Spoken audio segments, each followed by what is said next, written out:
Through the Lens podcast with Anthony Stevens and Damian Labe. What's going on, everybody? Welcome back to the Through the Lens podcast. This is episode 120. Yeah. It's episode 120. It is. We're back after a week off, and this was a good one, I would say. Yeah.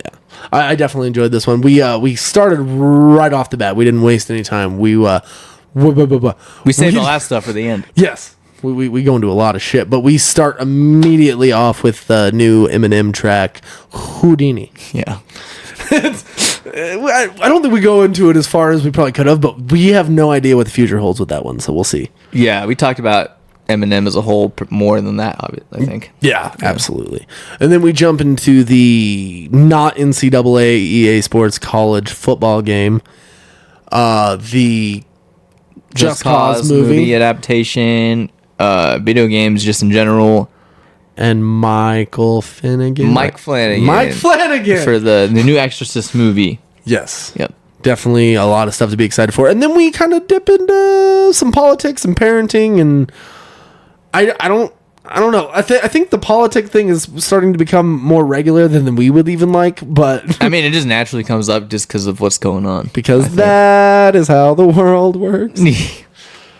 That shit's dark when you think about it. It's so dark. Yeah. I literally listen to the whole album like at least once a month at this point. I listened to it on Thursday at work. So good. Twice in a row, actually. I listened to it 2 times in a row. Bo Burnham's Inside is one of the greatest albums to ever exist. Yeah. Some people will disagree. Comedy or otherwise. Yeah. I could listen to it. All that stuff is just fantastic. Yep. I'm not looking forward to my 30th birthday because of that album, though. I know. I listened to it on the way to work, and I'm like, oh, fuck. I relate to this more than, obviously, when it came out. Because it came out 21. Right. I think so, yeah. Yep, right after, like, the year after COVID. So, yeah. Fucking stuff. And now we're here. But please enjoy episode 120. We will see you in a moment. Those were always my favorite parts of the albums. We're listening to the outros with Ken Kniff. Yeah. Shit was good. I'm wondering where this is gonna be in the album. Like if it's early on in the album or if it's. I guess it gets Rap God placement. That was like middle, right? Like middle to like 3/4. I can see that. I hope it's like 17 songs at the most. I would hope he gets it close to 20 as possible. You know it's gonna be like 20. I'm like, yeah. I wish. I don't know. That's another thing I have a problem with too. Like, cause let me see. There's last albums, as far as like length goes. Because I think Music to Be Murdered By was like 20 something, right? Yeah, but that was 2 releases. Like the normal, like the first release. The first 20 release? songs. 20 songs on the regular edition. Okay. Well, how many were on side B then? On side B altogether? Oh, yeah, altogether, I guess. Altogether, Spotify doesn't show it separate. There was 36 songs altogether on side B. So another 16. That's crazy. And then Kamikaze was 12? 13. I was going to say 13 or 14. 13 with Venom. Okay. Venom. And then Revival was a longer one too. 19. I hate that Walk on Water song so much. I just hate. I mean, he's always done it, I guess, but it's more like apparent now. Like right before a hook, he ends his verse like he's about to do the hook. Oh yeah. Like on that song, he goes like something because, and then Beyonce's like, I walk up. It's stupid. Because yeah, these chicks don't even know the name of my band. No, he's always been that way, and like he has a formula that has worked very well for him. I mean, you can't knock him. You can't deny it because even streaming wise, he's like out streaming a lot of people still. Yeah. That video has 28 million views already, which is wild. Yeah, so you can't like say nobody cares about Eminem. Like people, obviously. It has that like built-in thing too, though, where it's a sequel music video to Without Me. Yeah, so it's like you got to be there for it. Yeah, and I do like I said, that was the most interesting part to me is like seeing visually his old self with his new self. Mm-hmm. Like I hope that's what like the album's about. Oh yeah, like kind of like the dichotomy. There were multiple times where I was like, it feels like a very clear attempt to blend 2 eras, to the point where like there were certain sections of even that song where I was like, this feels like D12 Eminem. Yeah, like hardcore. Like even the way his tone of voice and everything, because like you can tell like old Eminem to new Eminem, like tone of voice and the way he says things. Oh, yeah. Like he was saying stuff like the way he was saying stuff reminded me of like back then. Oh yeah, For sure. especially when he touches on like the everybody being gay and stuff like that. Like I was really surprised he actually touched on that because I was like, That was another corny line though. it was, but it was like, it's one of those things I never thought. I thought he went way too far the other way in the last couple albums to touch that again. It's just wild. Yeah. And then when he mentioned his kids too, that was pretty funny. So fuck them. Yeah. I guess my favorite line or the funniest line was R. Kelly's favorite. The black guy The black piece. guy piece. Yeah. Like, the fuck? That was a good one. Oh, it was funny. I was really surprised with the music video to see Pete Davidson. Yeah, Pete Davidson was in there. 50 Cent, Snoop Dogg, Boogie. Well, I was more surprised with Pete Davidson because of the fact that he's MGK's boy. Oh, yeah. And I remember during their beef, he was taking some pretty public shots at Eminem, being like, quit fucking with my friends. Like, you're 50 years old. Knock your shit off. So it was definitely weird to see him in the video. Yeah. What did you think of the cover art? Uh, Do you think it was a little cheese? I thought it was very cheese. Dom thought it was, I don't know why. I didn't think it's that cheese. I don't know. Dom said it was like super cheese. I think it's really cheesy. But I'm also there for it. I'm not angry at it. It reminds me of the curtain call too, like the same style. Oh, definitely. I guess that's probably, yeah. But I thought the curtain call too was really cheesy. That was really cheesy. So Yeah, I don't know. I watched a reaction video from this YouTuber who's reacting to it, and he said the album comes out this Friday. I don't know if he's right on that or not. if so, cool. I'm always down to listen to some more Eminem. Because nowadays, you really don't need to wait that long to release an album after you promote it. Oh, 100%. You can just drop it like right away. Right. Oh, let's see. Do you think this is the last album though? I mean, he's getting up there in age. At some point, he's gonna have to retire. He says like it seems like it just from the way like from my last trick Yeah. kind of thing, but I doubt it. I mean, I hope so. Like I really do wish, not just because I like rag on his music, but I want to see him like act more. "Oh, 100%." And he acted in Power, didn't he? I think so. He was in Power. Oh yeah, because he was Yeah. White Boy Rick. Yeah. Yeah, He was supposed to be in Southpaw. that would have been really good. That'd have been fucking epic. That would have been good. That dude doesn't age either, bro. No. Like, I don't understand what it is.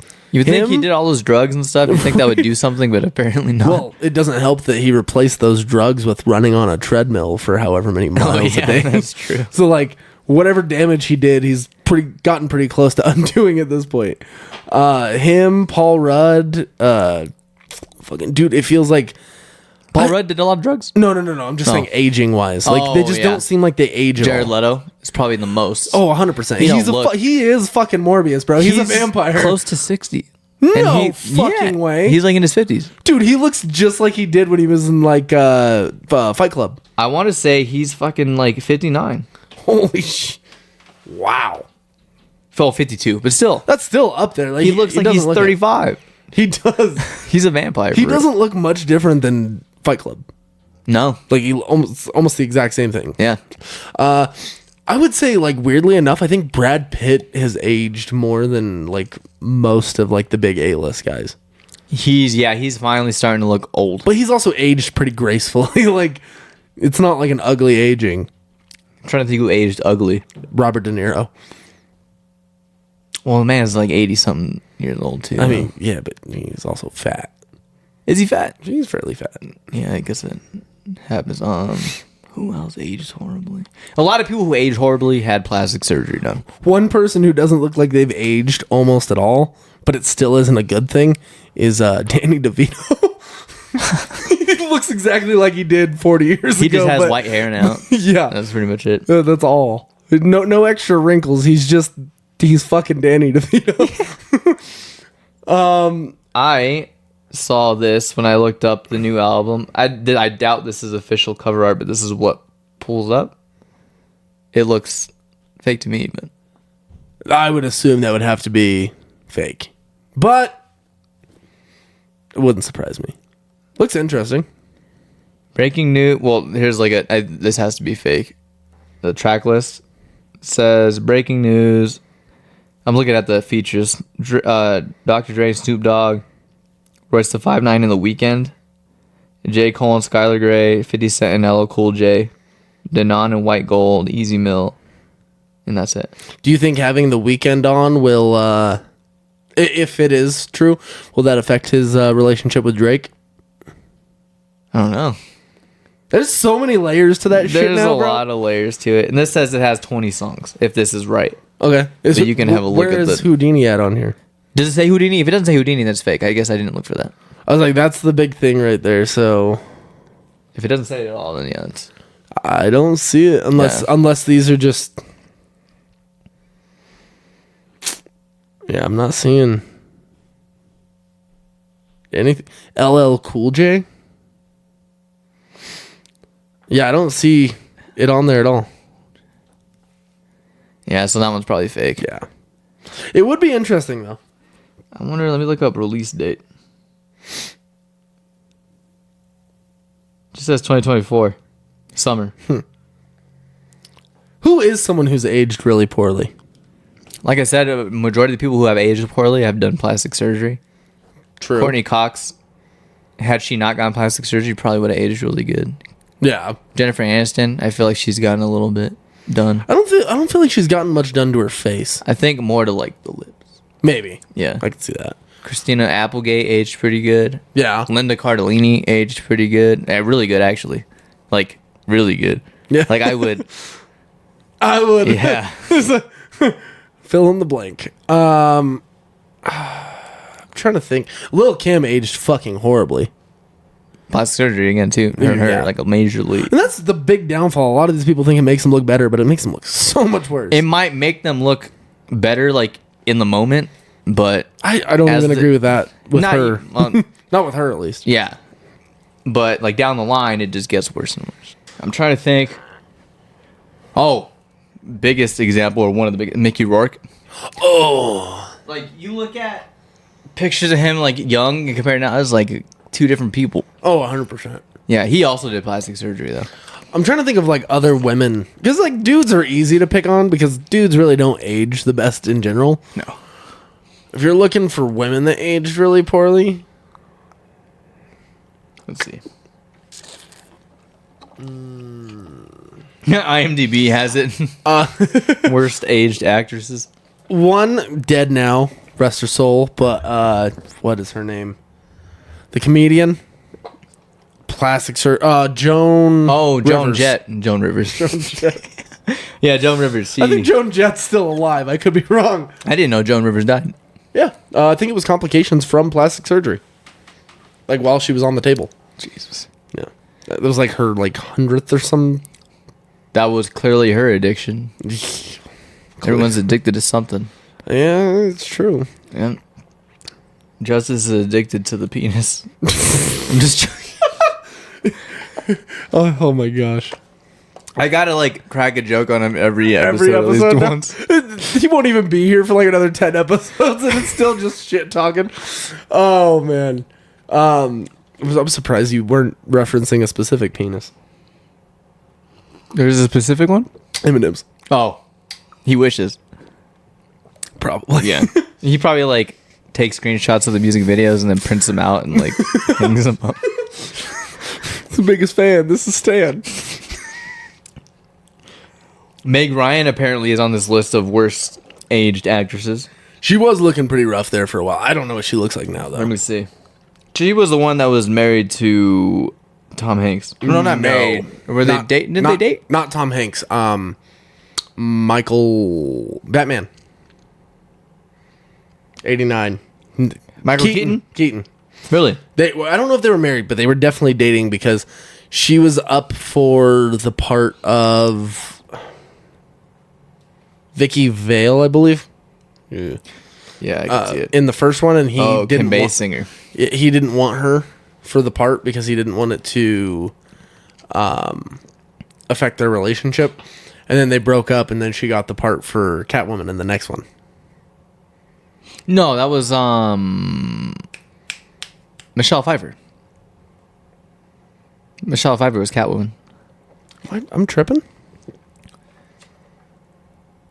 I mean, look, now I'm curious. 'cause I can't. lost. Michael Keaton and Meg Ryan. Let's see if there's any connection. I think you're right with the Michelle Pfeiffer thing. They did look fairly similar, though. Yeah, that's probably, yeah. Because they were in Pacific Heights together. Michael Keaton and Meg Ryan. Okay, so maybe was it Tom Hanks then? Oh, she was married to Dennis Quaid. Oh, yeah. Isn't that Oh, yeah. Jack Quaid's That's mom? Jack Quaid's mom. Yeah. Yeah, so her and Dennis Quaid got married in 91. So that was... Are they still married? Yeah. No, they divorced in 2001. So I hate Hollywood, dude. they lasted like 10 years. no relationships last. The one that I thought was going to last fucking didn't. Channing Tatum? Honestly, I'm surprised with that one too. But I thought Anna Faris and Oh, Chris Pratt. He got too Hollywood, I feel like. Yeah, I mean, he got a Schwarzenegger, so Yeah, he seemed like he probably at some point he thought he was too good. That he gives me that kind of vibe. he's still kind of. I don't know. I think he's more like down to earth now than he used to be. Honestly, like he Good. seems like he's willing to stand for shit he believes in now, where before I felt like he would roll over for just about whatever. It's I just just- like that Hollywood persona. I just got tired of his acting after a while. I enjoy him in certain things, but ever since he got in shape, he's been typecast hard. It's funny to watch him in the first Jurassic World movie because he takes it too serious. Oh, yeah. Where he's like, I don't know, it's like really funny to watch him act. Oh yeah, I still love going back and watching Parks and Rec, especially when he gets in shape. Yeah. And they're like, "What have you been doing?" He's like, "I quit drinking beer." I was like, "Yeah, sounds about right." Alcohol will do that to you. It definitely will. Heather Locklear, I can believe that. I don't even remember what she looks like, if I'm honest. She Or looks looked like a typical blonde-haired woman. She's 62. So this was her back in the day. You probably don't recognize her there, but you probably would recognize her if you saw this picture. Okay. Yeah. But then now, what's she looking now? I feel like it would probably be similar to that. Holy ass. Holy ass. Is it plastic surgery? Yeah. Botching? To the gills. Dude, I don't understand the obsession with that, bro. Like, oh! It looks like a mask. That's the problem. Like, here's another one. Holy fuck, dude. I feel bad for like making fun of her, but they did it to themselves. This one's not gonna. Oh, there it is. Huh. Like she literally looks like somebody in a mask. It's like Michael Myers. Honestly, that's crazy. It's like slightly different skin tone. Yeah, Yeah, that's wild. like a wild. So with the Eminem album, Coupe de something. Coup de Grace, Coupe de Gras. Yeah, is that what it's called? it's called The Death of Slim Shady, and then parentheses Coupe Coup de Gras. What does that mean? The same thing? Coup de Grace means the finish. Oh, Coupe de Grace, or do you pronounce it Gras? It's Coup de Grace. Okay. I only know because it's a wrestling finisher. So it's French for, I believe it's like the finish or the ending. The finish. The finish. The finish. The fireworks show. Yep. You ever do that so hard that you actually like look like you have TV static in your eyes? I think that means something landed where it shouldn't have. No, I have not. Yeah, it's just like so extreme. I've definitely gotten blurry And headed. you're like, I've definitely gotten blurry headed, lightheaded, and felt like, oh, Yep. but never like TV static. yeah, it's crazy. Mainly when you're high doing it. Okay, if we're going there, maybe, but I also don't remember most of that stuff. So It's a lot different when you're high. on weed. Yeah. Okay, Yeah. just making sure we're on the same It page. also lasts longer too. Oh, yes, Yeah. I do agree. Yep. I'm not gonna lie, I miss smoking weed, but Now that I've been doing it, I'm like, yeah, I can see why. no, Yeah. it was a lot of fun. Although I will say the last couple times I've had bad highs. Oh yeah, I don't know why. they come and go in that way, and it kind of sucks. But Yeah, because I was completely fine beforehand, like happy, and then all of a sudden it was like switch. well, you have those ones where you laugh your ass off for days, to where you're like, you literally are sore the next day in your stomach from just like your abs Yeah. going off from laughing. Yeah. And then you have other days where I can smoke and hike a 14er. It makes no fucking sense. Yeah. And then there are other days where like I get so anxious. It is the weirdest, like, and most diverse thing. You can even smoke the exact same strain every time, Yeah. and it's like every time is different. Yeah. It's fucking wild. Yeah, and it's because it's essentially a hallucinogen, kind of basically. Yeah. Oh, absolutely. Yeah. Like very mild in comparison, but Yeah. We went to me, Kenzie, Dom, and Ani went to the movies on Thursday to go see In a Violent Nature. Ooh, The how's new that? slasher movie. It's really good. Nice. Really slow moving though. It's told completely from the perspective of the killer. Oh. So you follow him around the whole time. Do you know who it is the whole time? Yeah, you know who the killer is. Yeah, the whole time. Okay. And like his story and stuff. But it's interesting because like you used to watching slasher movies, you're following like the characters like around. And so you can hear that stuff like in the background now because you're following the killer the whole time. So it's interesting. Okay. Yeah. So, but yeah, it was pretty good. There's a couple of there's not a whole lot of gore, but when there is, there like is. Okay. There's a lot of gore. But yeah. we went and saw that, and she bought this edible like chocolate bar, and she didn't read it before she ate it, like a little piece of it, and each piece is 100 milligrams. Oh. And she thought the whole bar was 100 milligrams, so she ate one piece. And Ani did it too because she didn't want kids to be alone. And Dom ate half of one. He ate like 50. And Ani had to leave the theater because she got sick. And Kenzie got too high and she felt uncomfortable and she almost got sick. And I'm like, what the fuck? That's just wild, bro. Yeah. Yeah. Oh. Edibles are not good. I've only had bad experiences. Well, only really one. Because I took me and Ariana split a 50 mil. And it was like 2 hours had passed and nothing hit. Is that the one where you said you woke up and you were like still Dude, high and you had to drive? So high. I didn't get high until I woke up. And it was probably like 3 hours after I got to work that I started to sober up. I was fucked. It was so bad. I had to drive like 30, 40 minutes to work when I was Dang. working at the liquor store. So it was like high, like. Like, I was white knuckling the fucking steering wheel the whole time because I was just like, pay attention, pay attention, pay attention. Holy shit. Please do not drive under the influence. Very bad idea. I only ate edibles twice. Once with Kenzie for the first time. I ate only 10 milligrams of this like caramel one. And it felt like I was on a shroom. Like everything looked elongated and everything looked like it was moving like this. Huh. And then the second time was a couple weekends ago. We went to the zoo. Ooh. And I ate the same amount. And it didn't hit that hard, but it was still good. But it kind of just chilled me out. Hell yeah. So, yeah. I love going to the zoo. So it's actually pretty fun. Yeah. Oh yeah, back to Eminem. So I'm trying to think, like, it's hard to guess because we don't have a track list. We don't have an exact release date. We have hypothesis and conjecture to go off of. But so obviously I think we both kind of want this to be the last album. As much as I love Eminem, it's kind of one of those things. I want you to protect your legacy. Like, it's the same reason I don't want to see Conor McGregor fight again. He's had enough losses at this point where, like, We're gonna tarnish his image. Especially with fighting. Fighting's one of those things. It's not like football where you can have like 12 great seasons and have like 5 bad and people will still call you a GOAT. Where if people pay attention to your record more than they'll pay attention to like your actual career.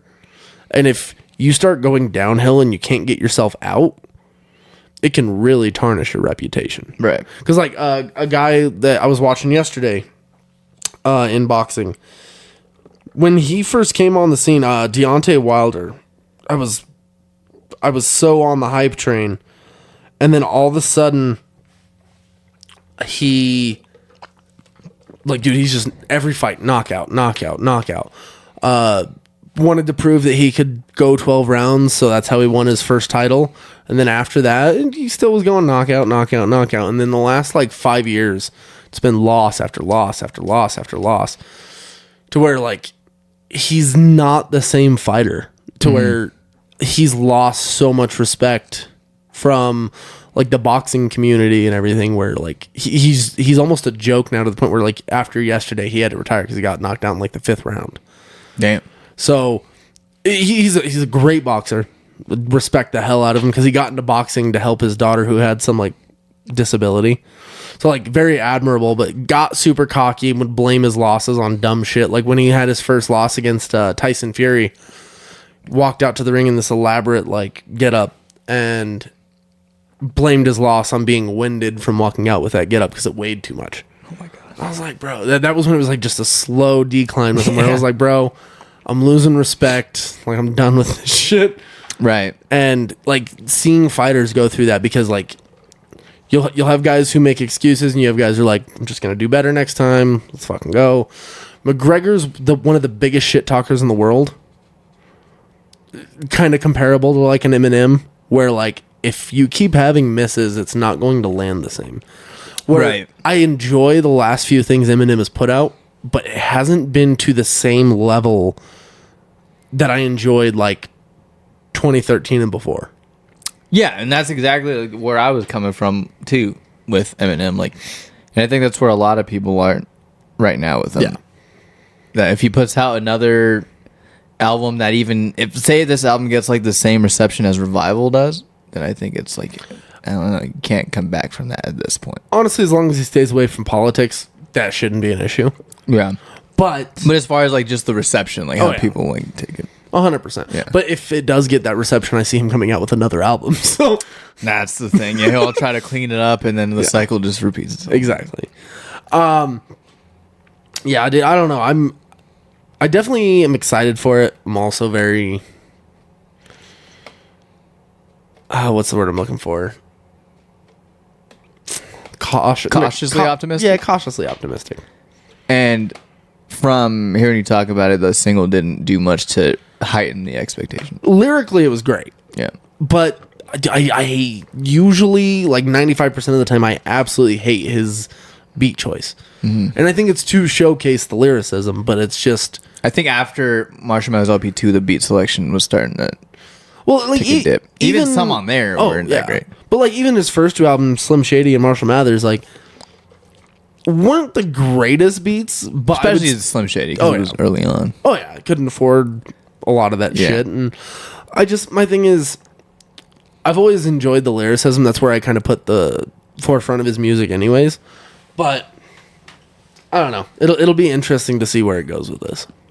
His best beats were on the Eminem show, I would say. I have to agree with that one. Yeah. That's when you got the signature kind of like Eminem sound, pretty much. Oh yeah, that and was it Relapse? Relapse was good too. Yeah. Probably Recovery too, honestly. I was thinking Recovery more so. Okay, actually. yeah. That was the last like album with like great beat selection by him. Oh yeah, like I don't think there was a bad thing said about him during that. No. The one thing I will say though is people need to calm the fuck down with their like butthurt shit, because they act like they don't know like how like what he talks about or like how he tries to like push people's buttons. And I'm sorry, but the whole Megan Thee Stallion thing, that was fucking soft. That was not.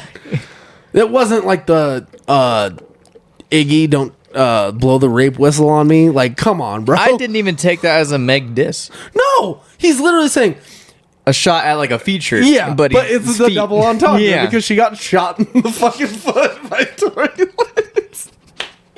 And the fact that people are like, this is racist, I'm like, shut the fuck up. I know. Like, are you serious? He ain't gonna go after a white girl that way.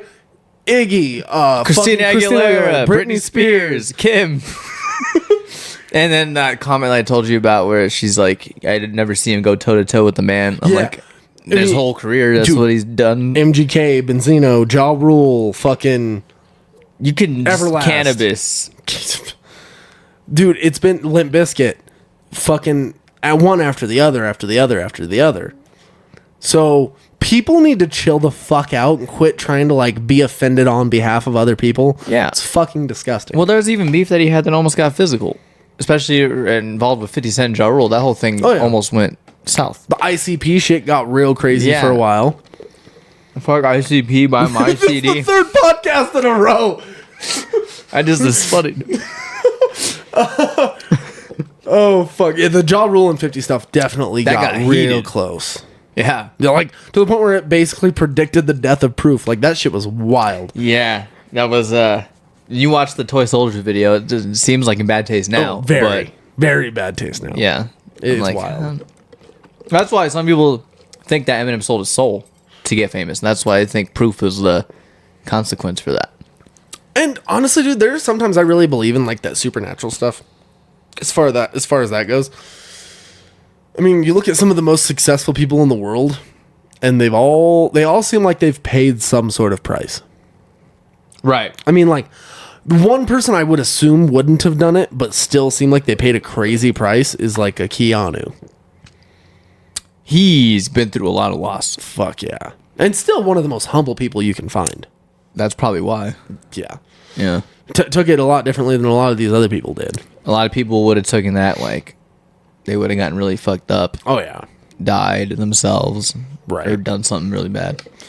It definitely almost seems like it gave him clarity, like, Yeah. which is wild. Was he getting crazy back in the day, Keanu? I don't think he was like crazy. He used to hang out in certain crowds, like obviously. I'm sure he was at the Viper Room. Oh yeah, I'm sure. Like to the point where he blamed. I don't know if he still does. Marilyn Manson for his ex-fiance's death for a long time because that's who she was with when she OD'd. I didn't know that. Uh-huh. Who was she? I've honestly no idea who she was. Was she famous or was she a normal person? I see another thing I'm not 100% sure on. I just know that she was pregnant with their kid and then had a miscarriage or a stillbirth or something like that. Like I think she was like 8 months along. That's probably something you don't get over. So I'm sure he probably still has like beef with him. Yeah. Well, and that's why he's promised to never like get into another relationship or anything like that because he doesn't want to like. But now I think he finally has. Like it's been a long time. Is he with anybody? I think an older lady, someone around his age. Not 100% sure either on that, but I do know that he blamed Marilyn Manson for his ex's death for a long time. A lot of people blame Marilyn Manson for a lot of things. That's fair. A couple of many years is still going strong. Keanu and his girlfriend Alexander Grant. I think she's like a costume designer or something. Oh, okay. But yeah, she looks, I mean, not too much older. She just has more white hair than him. Yeah. Fucking John Wick. Well, good for him though. Yeah. He seems like a guy like you want to like root for sure. Oh, yeah. Oh, they've been dating for over a decade. Oh, wow.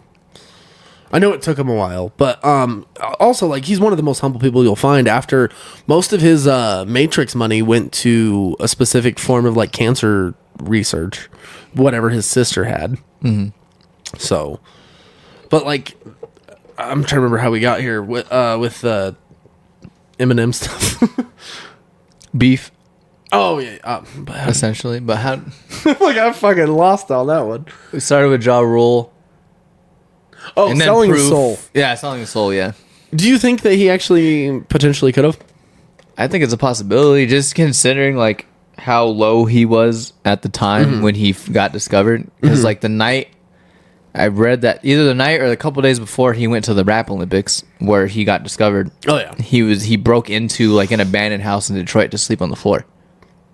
So, I mean, it's not possible to think that right. he didn't. Well, and I've gotten much firmer in my belief of that stuff being like actually legit, like people selling their souls, because of how much closer I've gotten with my own religion. But like, it seems wild how many people will sit there and literally be willing to sacrifice everything for like 15 minutes. Mm-hmm. It's fucking insane.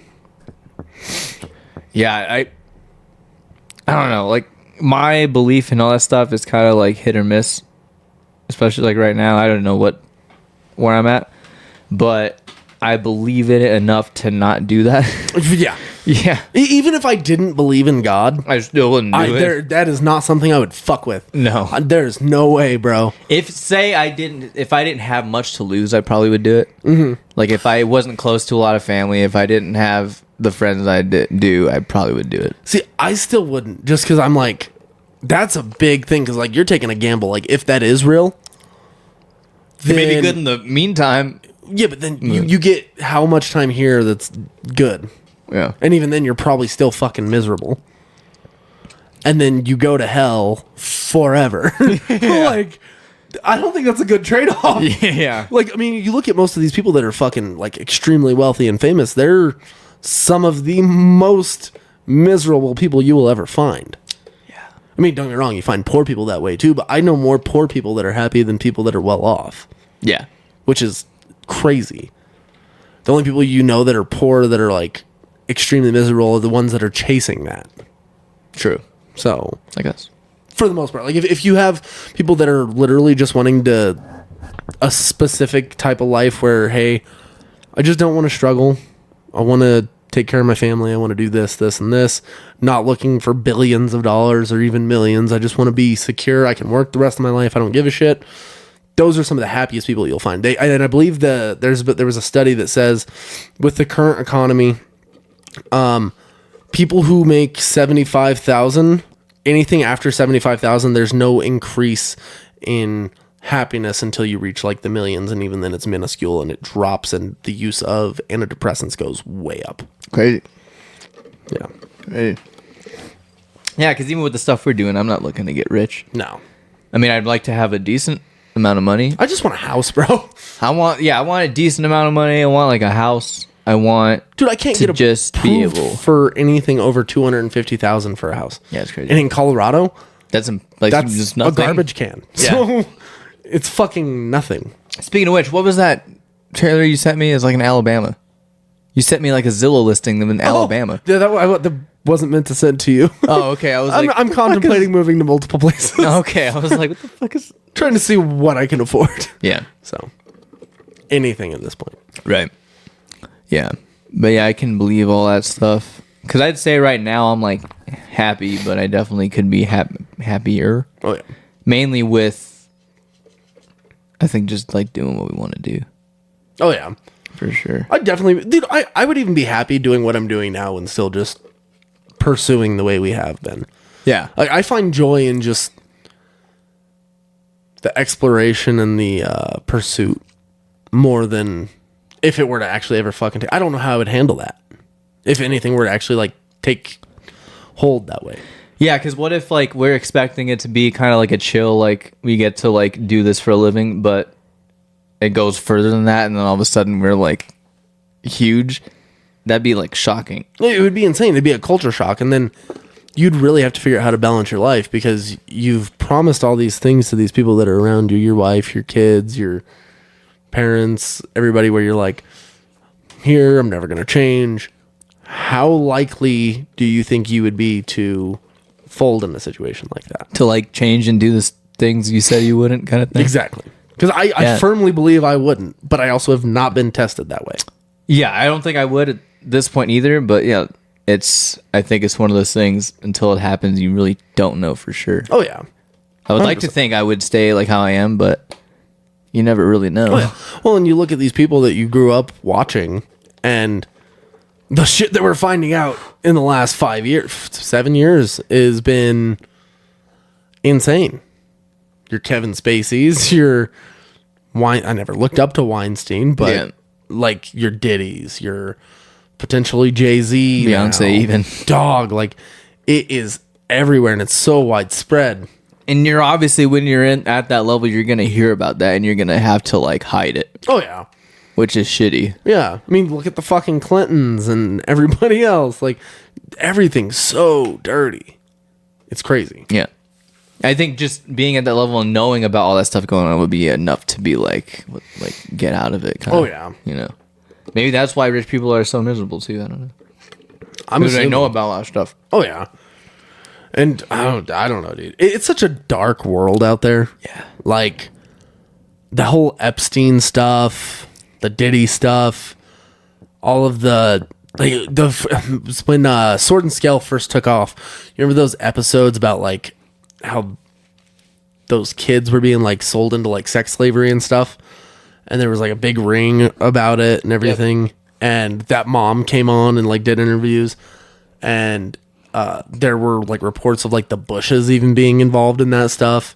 Like, it's fucking terrifying. Because you got to think of what goes on like at Bohemian Grove, and also that group that's at Yale, I think it is. That Skull and Bones. Oh yeah. That thing. There's probably a bunch of stuff like it too. Oh yeah. So I mean, even like the most like. So I believe in firmly that there is like an Illuminati type thing, but I also believe that there's something probably worse than the Illuminati, because of the fact that if they really wanted to hide it from us, we would have no fucking idea what it's even called. Yeah, that's what I'm thinking. Like, so maybe the Illuminati is what they're using to distract everyone, and there's whatever else is going on. Oh, yeah. Yeah. Like the Puppet Master's Puppet Master. Yeah. Like, it's wild stuff. No, I definitely don't think I would fall into that trap. But so one thing is like, I would love to make that a career. It's just that shit actually terrifies me. So, Yeah, me too. And I my hope is that we don't have to get to that level and experience that. I just want to get to like a A24, like in that kind of group, to where we can just like go to festivals, make a living off of this. Yeah. And that's it. Yeah. Like I said, my only real thing I want is like a house to be able to like be around my kids, and that's it. Yeah. I don't need blockbuster movies. None of that. I find much more joy in watching a small production anyways. Yeah. Because So. you can really do what you want. Like, even in a violent nature kind of thing. Like, something like that. Yeah. To where, yeah, I don't know. It just seems, I don't want to say easier, but it almost does seem easier. Oh, yeah. Nowadays. 100%. To get something made. So, I don't know. Maybe. You don't need the budgets you used to. No. Maybe after we make this next one, maybe we should look into, like, sending it to, like, managers or whoever the fuck, you know? Oh, yeah. Kind of thing. I'm down with that. And remember that movie theater I showed you that takes submissions, like, every Thursday? Yes. I forgot what it's called now, but we Do should that a couple times. Yeah. Hell yeah. Because they do it to where if your movie is picked, they play it, and then they have, like, a Q&A with you at the end. Which would be dope. Yeah. I would love to do that. Like, one of my favorite things that I've ever done is that Kevin Smith and Jason Mewes Q&A after. That shit was a blast. Yeah. And this is it right here. It's called the Bug Theater. Where's it at? 36 in Navajo. Okay. But this is what it looks like. It's like a small theater, but That's not bad. it's cool. Like, Honestly, that looks kind of bigger than what we watched Kevin Smith at. So. yeah. Yeah, but yeah, that's what they do. Let's see what the flyer says. Yeah. Screen your work, network with others, engage in spirited Q&A, keg beer included with admission. Hallelujah. Every third Thursday. Yeah. Okay. But yeah, that'd be cool. So, Hell yeah. It'll be a lot of fun. yeah, so that'll be the goal. And trying to send it into, like, I don't know how you would go about, because how did James Wan and Lee Winnell got a manager that way, I think? They sent the short film in somewhere, I think. The short version? Well, so Or was it the script? I think what happened was they originally sent. They had the script written, but they wanted to. They had talks with someone, so they're like, all right, well, before we like send everything out, let's like film it a small portion so they can kind of see like a template and go from there. And that's how they got the funding from like Lionsgate and shit. Are you ready to fumble? So maybe by some chance, like, if we do this next one, maybe we can even expand the script for Carve My Name a little bit. Oh, yeah. And have that ready to go. Almost like a feature. Almost, yeah. And then we can have this one show it around, and then maybe have that one be like, well, can you do some of this, or can we do some of this? Yeah. Kind of thing. No, I'm down. Yeah. Let's fucking do it. Yeah. I just had to look into who we would even send stuff to. Right. Or how. Could always ask my brother-in-law because I know he has an agent and stuff like that. So Yeah. we can go that way. Okay. So there's one other or a couple other things that we wanted to talk about. One of which being, and you know a lot more about it than I do, the well, they're not even calling it NCAA now, are they? No, it's just EA College Football 25. That's wild. Yeah. EA is getting rid of all of their licensed shit. I'm wondering how long Madden will be Madden. I don't know, because they got the rights to the actual teams for this game, like over 100 schools they have in the game, Oh, wow. and all the players' names too. Damn. Yeah. Well, yeah, and a lot of those kids are getting money from it now, too. Oh yeah, because they get the name and likeness Yeah. stuff now. They're already rich before they go to the league now. Oh, fuck yeah. That's crazy. To the point where they're even colleges are even able to pay them now to Stay in college. or to even like recruit them at this point. Yeah. Like they keep changing laws. That's insane. Half of these kids aren't going to have to go to the NFL. I know, it's crazy. Like Yeah. it's wild. So FIFA's now EAFC. Oh, is it? I believe so. It's EAFC 24, 25, whatever it is. Okay. Football club. And then do they have NBA Live anymore? Not that I know That of. was The like only that came back and then it like just fizzled out. Yeah, the only game I ever had was the 2K games. That's Yeah. all I ever hear about. And then Madden, obviously. Madden, And then UFC. That one you can't really change the branding. They've done an MMA game without the UFC guys, and it just didn't do as well. Right. And then NHL. True. No matter what, you got to keep like NBA, NHL, and NFL. But the Madden thing is where like John Madden's family gets paid for the likeness rights. So I don't know what'll happen there. Yeah, that'd be interesting. Don't they have an MLB The Show? Is that EA? Or no, I don't think that's EA. It might be. I have no idea who makes MLB The Show. Is it? I don't think it's EA. It's not. Who makes MLB The Show? I think that's 2K. Oh, San Diego Studio? I don't know what company that is. It's a part of PlayStation Studios. So it's a PlayStation exclusive. But they make the show for Xbox now too, which is weird. Do they? Yeah. In the last like 3 to 5 years, I think. Well, I guess they're doing a lot more. Oh, you're right. Crossover stuff now, though, too, online wise. So. Yeah. Which, I mean, Xbox is doing the same thing now, too, because they own fucking Activision. They own, not BioWare, Bethesda. Yeah. They might own BioWare, too, at this point. I don't fucking know. Bungie, too, right? Bungie. Yes. Yeah. Because that was a Halo thing. So, yes, but they... Actually, I don't know if Bungie... I think Bungie still might be independent. It was 304 Studios that they bought that still does Halo. Microsoft. Bungie was involved in the original, like, 3 or 4, but not anymore. Now they make Destiny. Let's see. Microsoft owns Ninja Theory, Obsidian, Rare, Bethesda, Mojang. Which makes Minecraft. Yes, B43 343 Industries, That's the Halo one. Activision, Which ID is- Software, Activision is your Call of Duties and all those all that things. stuff.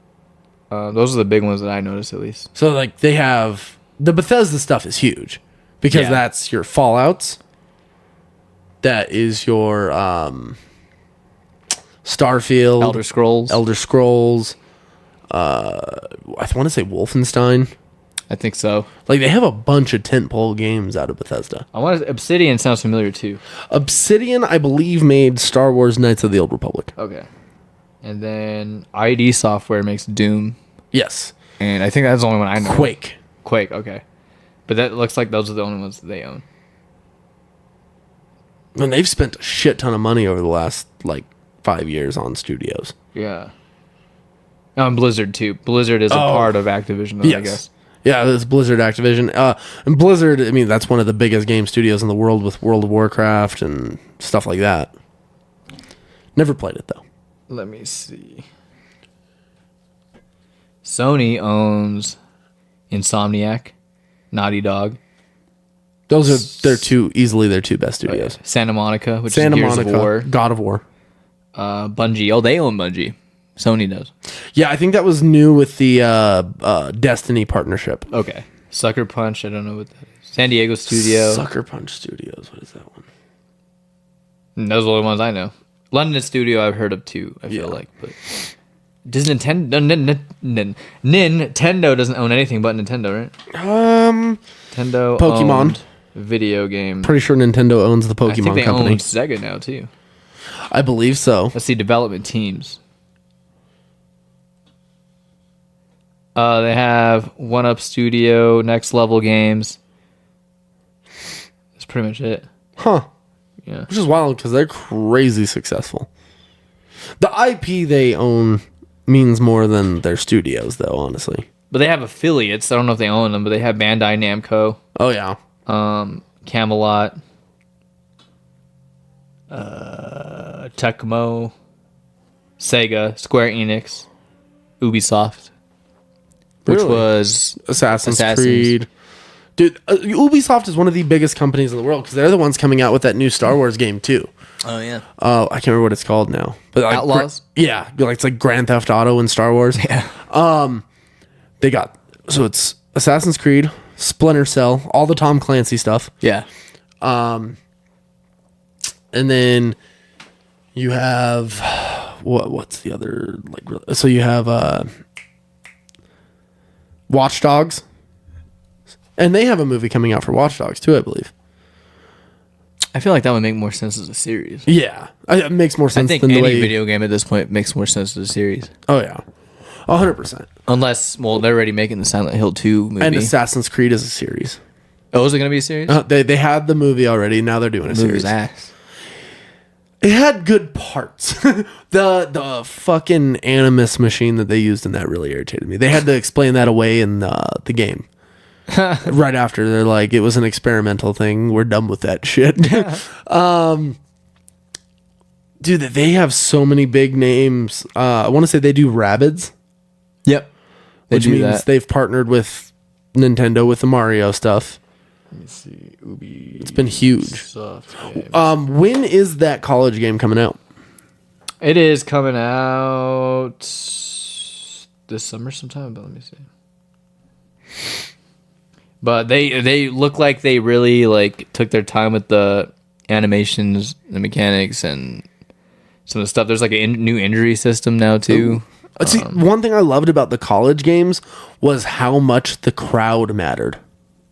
Yeah, and that's what was a big thing for this too. Nice. And they made it, but let's see. Because back when NCAA was going, like that was my favorite part of those games because the crowd really mattered as far as like how loud they got. Like you would actually have to like miss snaps and stuff because the center couldn't hear the quarterback. Right. Like July 19th. Okay, that's actually way sooner than I expected. Yeah. So I expect them to have took their time with this one. It's probably really good, but after this year, I think they'll probably just do what they normally do. Makes sense. But hopefully they like took time with the next Madden too, because this looks better than Madden so far. Oh, 100%. Yeah. Absolutely. So yeah, I'm excited for that one. Definitely. It hasn't been a college game since 2013, but it was labeled as 14. Yeah. Yeah. Makes sense. So that's crazy. I'm definitely excited for it. I'm going to take Notre Dame all the way, baby. Notre Dame?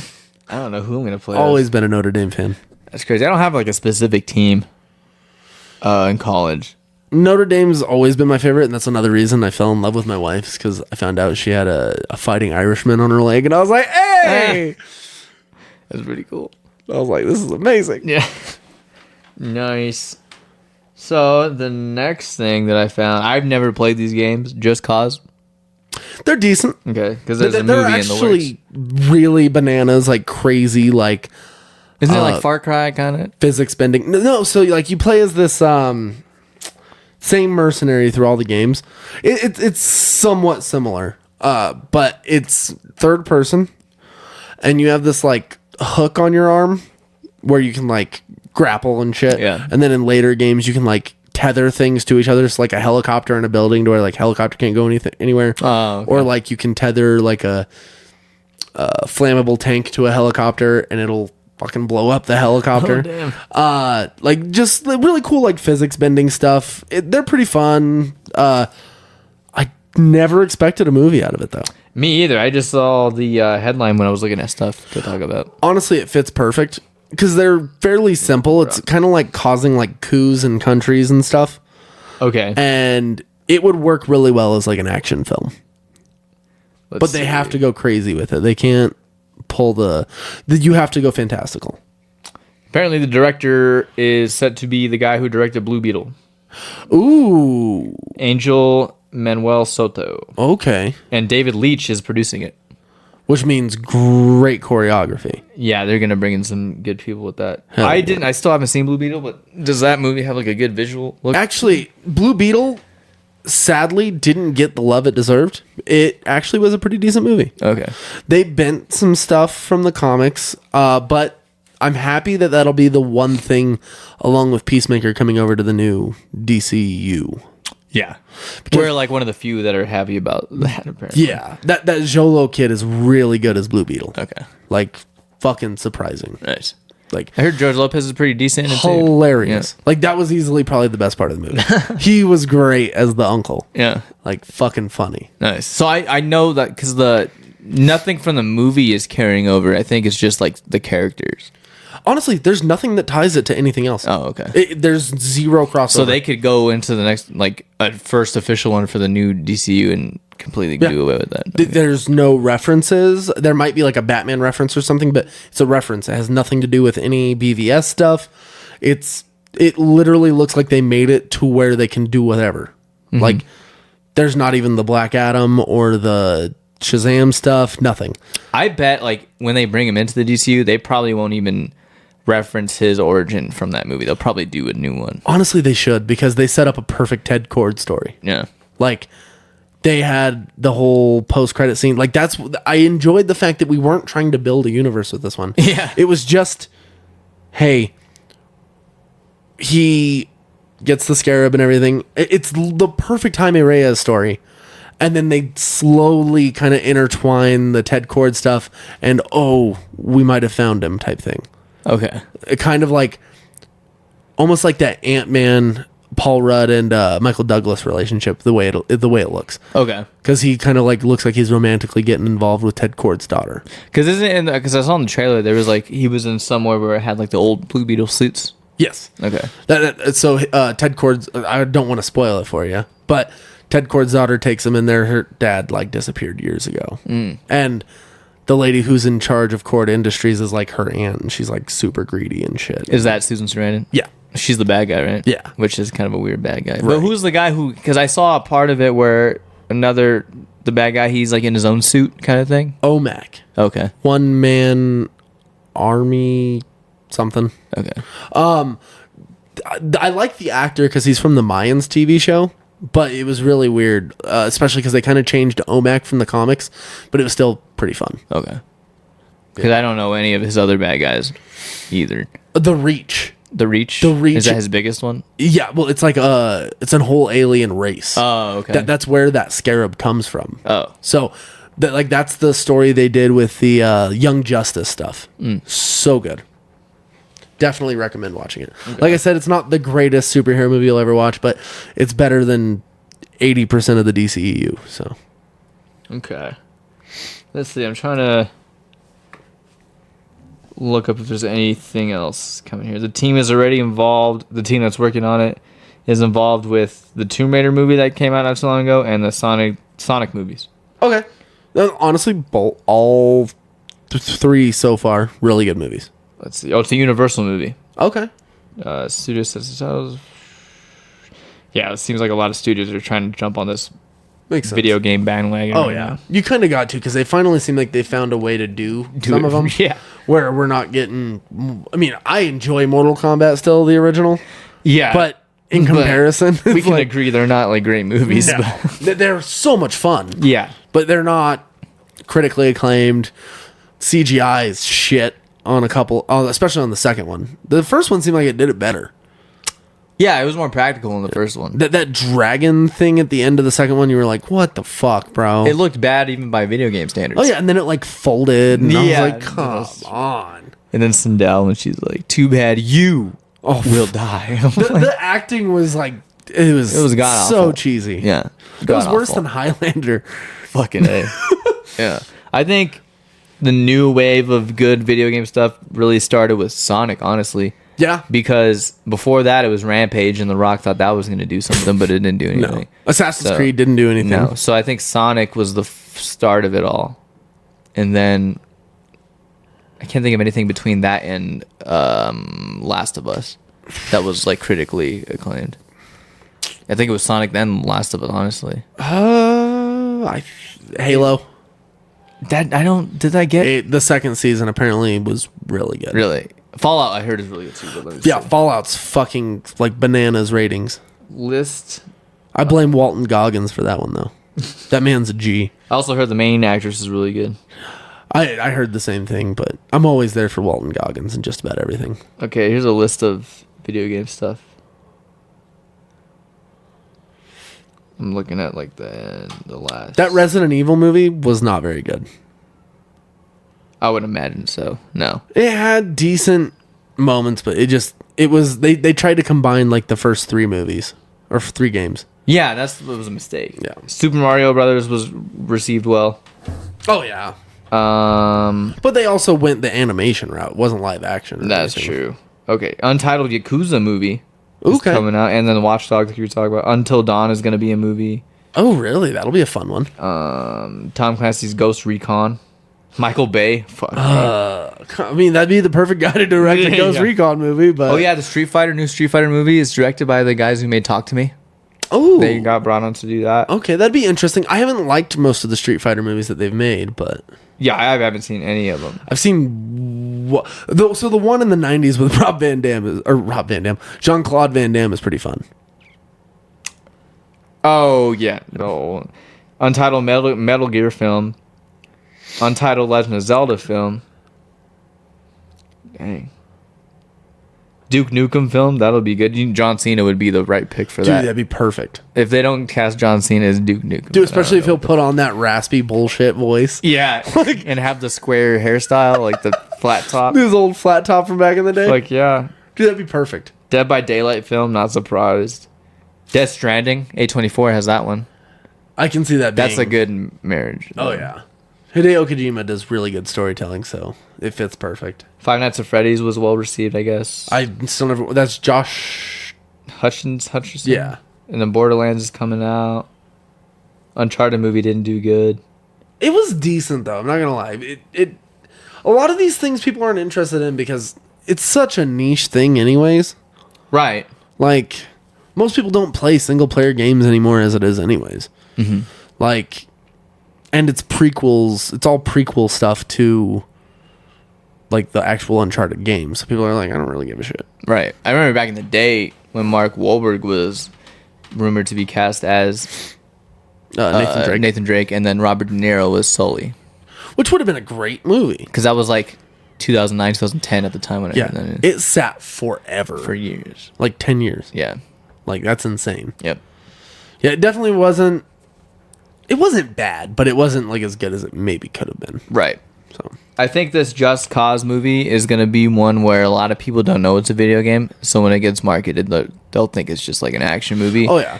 And I think David Leitch attached to it will help it out. Oh, yeah. I think it'll end up being like a success just because it'll be Production. like a new thing unless you kind of know about it. Oh, yeah. It's one of those games, like, yes, it has a following, but it's not... It's not a fucking... Yeah. AAA title or anything like that. Yeah, it's not... So technically it's AAA, but they were never, like, critical darlings or anything like that. This is the perfect thing to kind of use your own, like, slate and not be hamstrung, because people aren't so worried about the story. They're more worried about the fun of the game. Yeah, you can kind of do your own thing with it a little bit. Yeah. Yeah. As long as you make sure the character's name is Scorpion or whatever the fuck it is, and you're fine. Yeah, pretty much. Hell yeah. Next thing was Mike Flanagan, who directed Doctor Sleep, and he did a bunch of other like indie horror movies that are like well received. Doctor Sleep, like the sequel Ewan to The McGregor Shining. one? Yeah. Yeah, and that like got really good reviews. It was decent. It wasn't as good as I had hoped because they didn't follow the book to a T. Right. But it was a great sequel to the movie. Yeah. To kind of wrap that up. Mm-hmm. It was almost like Stephen King's acknowledgement of trying to get rid of the sour taste in his own mouth from the movie that he hated, which was great. He hated it and he tried to make his own, and it was Yeah, the TV series. Yeah. Which they actually filmed at the Stanley. At the Stanley. So let's see. He's made Oculus, which was well received. Hush. I don't know if you've ever seen Hush. It was the deaf woman. Yes, yeah. Such a good movie. Yeah, he directed that. He also wrote it. Okay. Ouija Origin of Evil, which is good. That's the good one. Okay. That's the sequel when it takes place in the 60s. Yeah. Hush gave me fucking like anxiety, crazy. bro. Yeah. Because I just it's so anxious watching that movie. Gerald's Game, which was on Netflix. I still never watched it. Isn't that a Stephen King movie? Yeah. Okay. Or a Stephen King book. Then Doctor Sleep. And then Chris Duckin's movie, Shelby Oaks. Yeah. Mike Flanagan is a producer on that now. He hopped on as a producer. Fucking A. Chris Duckin has to be hyped about that because he's always hyped up Mike Flanagan like from the beginning. So that has to be crazy for him. Hell yeah. That'd be like awesome. Robert Eggers producing one of your movies. What? Oh, fucking that'd be bro. the same effect. You'd probably cry. I would. I would, dude. Like hard. So when is this movie actually getting made to the Shelby Oaks? Well, it's made already, and he's gonna premiere it at festivals this year. So he's hoping to have it out by the end of the year. Nice. So I think he's waiting for a big studio kind of bought into it already. Let me see. Really? But yeah, Mike Flanagan's gonna write and direct a new Exorcist movie, which should have been him from the start instead of getting an Exorcist believer. Yeah. Let's see. Intrepid Pictures is producing Chris Duckin's movie. Okay. Which They've produced The Strangers. They produced Oculus. They produced Doctor Sleep. All those kinds of movies. So he has like an actual studio now back in it. So that'd be cool. That is fucking awesome. Yeah. So that's But yeah, Exorcist movie with Mike Flanagan. That'll be really interesting. I just wish they would have given it some to begin with, because now he has to kind of like.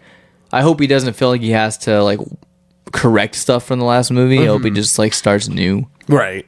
Yeah. So are they just? It would be nice if they just wiped the slate clean, but Yeah. we'll see what happens. Yeah. So excited for that one for sure. Fuck yeah.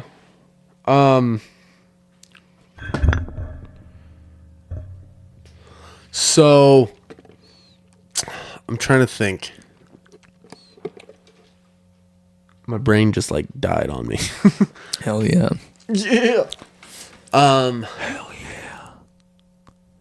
Fuck ICP by myself. This fucking guy. There's something I wanted to talk about. I had it in my mind all week. And you didn't write it down. Of course not. It might have actually even been the week before, because obviously we missed an episode. But Yeah, we had to miss a week. It felt weird to miss a week because we've been like consistent since we started doing it again. So yeah, it's been nice. But the nice thing is, me and you both had an understanding about what the potential was, because you were out of town and we just weren't able to find time after. So stuff happens. We were going to do it last Wednesday, but my wife had a wedding that we had to correct a couple things with. So yeah, life happens, but yeah, it's cool.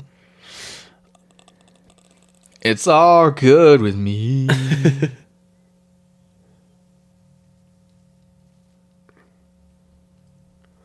So, is there any other artists this year that are coming out with albums that you're looking forward to? Any albums that are coming out this year that I'm looking forward to? Obviously, we potentially have the Kendrick album. That'll be like number one if that actually gets released. We got the Eminem album. Eminem album, that's kind of lower on the list, but there's more like morbid curiosity than anything else. Right. I know there's a new Slipknot song coming this year at some point, but I don't know if an album is. Okay. I would assume an album is, especially because they dropped all the masks. Yeah, because they just did they're about to do a 25th anniversary tour, so Oh wow. So I bet they'll do something. But Bones probably have like 4 or 5 coming this year, as he always does. But other than that, I really can't think of any artists. I don't know. I've been kind of like not paying attention to that as much. I've been listening to a lot of like older stuff like lately. Right. Yeah. See, and I haven't been listening to a whole lot of new stuff except for Kendrick on repeat because of the things that don't even need to be spoken about anymore. Like, it's kind of funny. They all went out last night downtown, and I guess at the bars they were playing "Not Like Us," and everybody's like screaming the words and everything. So. Dog, it does not surprise me. That song is fucking insane. Out of that whole beef, Kendrick had 3 songs go platinum. Yeah, it's crazy. Fucking nuts. Drake didn't. No, surprisingly. Yeah. It was the closest is probably Family Matters, I would assume. Probably. Yeah. Because it was like that. I believe Euphoria, and then Not Like Us.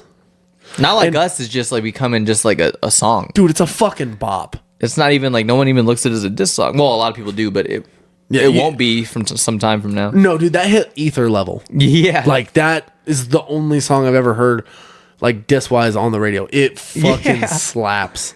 Yeah. It's insane.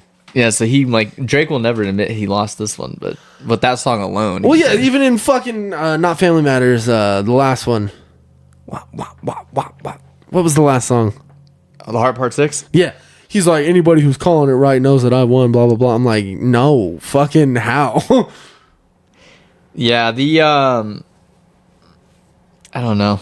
The smartest thing that Drake did was name it that, the Heart Part 6. Oh, yeah. Because that's going to taint if Kendrick drops that. Unless Kendrick drops a Heart Part 6, that's fucking bananas. That's fucking bananas, yeah. But even then, I can see him skipping 6 and just going to 7. Just, yeah. Which is fucked. Because, dude. Like, that was cold, I'm not going to lie. Like, that was the smartest thing he did in the entire fucking beef. Yeah. Which is sad. Yeah, there were small moments of stuff there that by Drake, but overall. Well, nothing stuck because he had no fucking proof of anything. Yeah. Where like Kendrick didn't need proof of anything because there's enough stuff to fill in the gaps over the last like 15 years. That and Kendrick sounded more like serious about what he was saying than Drake did. That I think that goes a long way too. 100%. So. The A minor line still plays in my head like all the time. Like the 8 different meanings behind that is just like wow. Yeah, it's insane. It's really insane. That man, there are only 2 people I know that can layer fucking like hit entendres to where they're not even doubles or triples or quadruples. They're like 5, 6, 7, 8 layers to one fucking phrase that like half the time you don't know until 4 fucking weeks later when you see some dude explain it to you on YouTube. Some white guy on YouTube. Yeah, it's fucking insane, bro. Yeah. Especially Anthony Fantano. That guy, like, he's so dedicated to fucking breaking shit down. Yep. Who is the other guy? You were going to say Ronnie Radke? Oh, fuck. No. I still haven't listened to Ronald. What? I don't know why. Even I like that song. I just haven't had a chance. I'm going to play just a few clips of it. All right. It sounded decent. I like the stuff where he screams more, so. I mean, it's still cringy, but...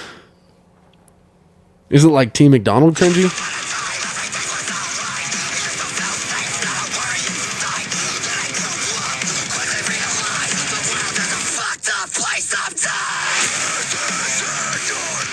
Heavier than recent songs. Oh, yeah. It almost reminds me a little bit more of like his Escape the Fate time.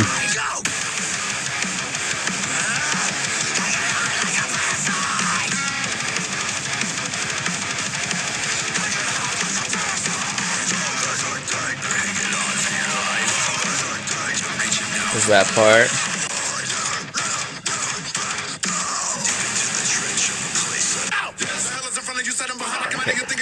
I didn't know Tech was in this. Let's do the drop.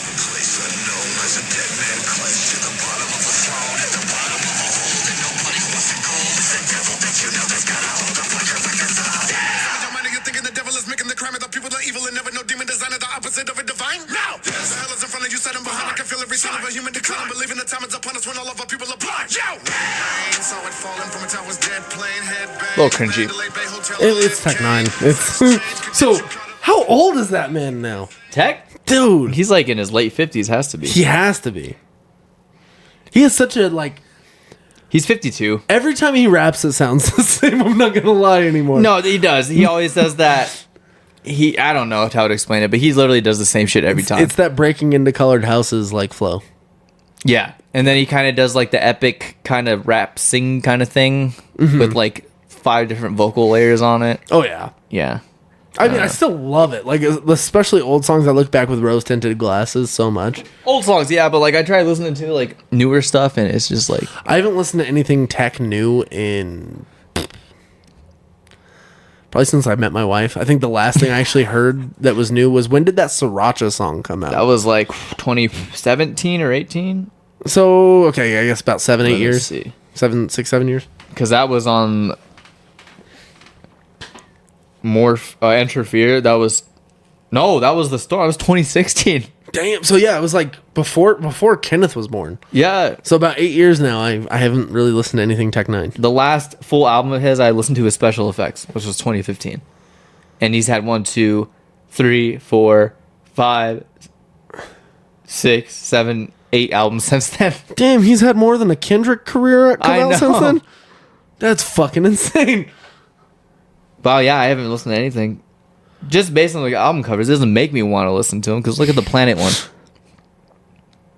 Yeah, I mean, that's pretty fucking basic, bro. Like, I do love The Storm, or certain songs from The Storm, but, like, I don't know. I was never, like, as crazy about Tech as other people I know. I wasn't either. There was a moment there, like, when all 6s and 7s came out.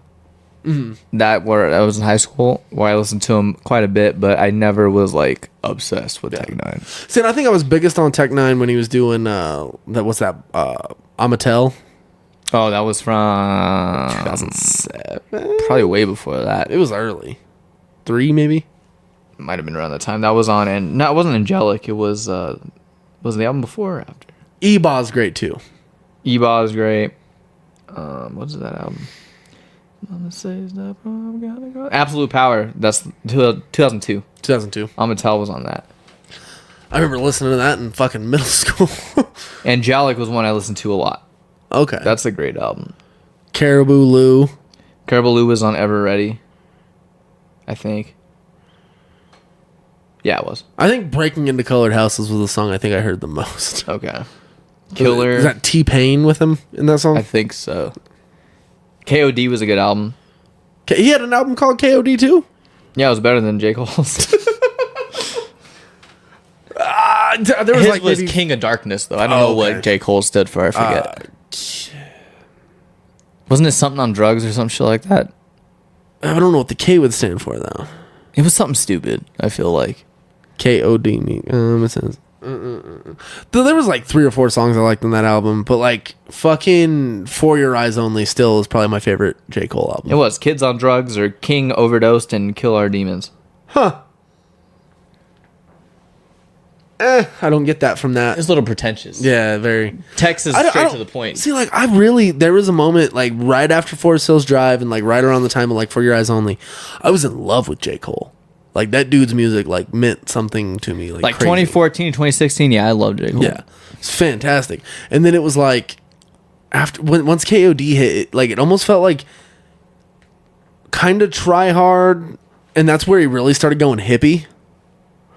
And I just kind of like fell out with it. It just didn't connect with me anymore. And everything I heard from him after that, I was like, it feels like it sounds like the same shit. That and the Kendrick thing really put the cherry on top as far as me kind of like, eh. Yeah. Well, like, I honestly, I really thought I was going to respect him less for bowing out. Some of the shit he said on 7 Minute Drill, I was like, A, don't call it 7 Minute Drill if it's not going to be a 7-minute song. Two, I don't think you can say you've been on top. He's never really been on top. No. Like, and don't get me wrong, he's had hits. Yeah. But they've never had the staying power of, like, a Kendrick song. Or even a Drake. Exactly. So, like, to say the shit he said in 7 Minute Drill felt disingenuous. That, and it felt a little lazy, especially when he was, like, kind of listening off Kendrick's album. He's like, your last one was, or your second one was put people to sleep, but they still gassed it or something like that. It was kind of like he was, like, lazily putting something together. Yeah. It didn't really, like, he's like, now that I'm on top, you're coming after me and this blah, blah. I'm like, you're really not. No. I feel like he's playing more features and just doing Dreamville shit than he is, like, actual J. Cole shit anymore. Yeah. And, like, so after he put that out and then he, like, apologized for it, I was like, oh, that's a bitch move. And then I saw the way everything went and I was like, no, that was the smartest thing he could have done. That, but I just lost respect for him just because he took the diss off streaming services. Yeah. Like, he could have apologized and kept it on. I mean, the nice thing is you can still find it on YouTube. Yeah. That shit's on the internet forever. Yeah, but it's still the act of doing that Yeah. is like kind of lame. I do agree. I would have never personally done that. Yeah.